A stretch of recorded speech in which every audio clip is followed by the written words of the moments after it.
Good day, champ. Panibagong araw, panibagong gawa.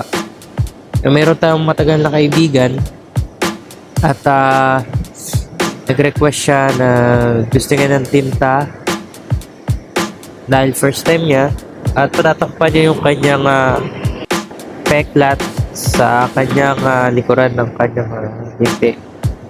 Okay, sabi niya, simple lang kahit ano, basta matakpan. So, ito yung naisip ko na pwedeng ilagay at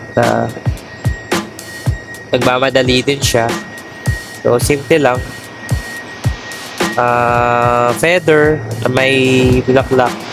So, yun naman na madalas nating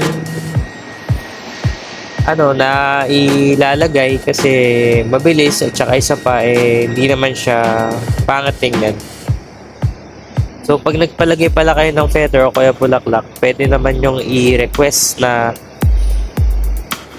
iba-iba yung kulay, may parang iba-ibang kulay ng bulaklak o kaya yung feather may kulay din na pwede rin siyang watercolor. Ayan. So, ito na yung natapos nating feather na may bulaklak sa kanyang leg. Bali yun, tinakpan natin yung kanyang scar. So, yun lang. Kung may message lang kayo kabayan, message lang kayo. PM lang kayo. Salamat.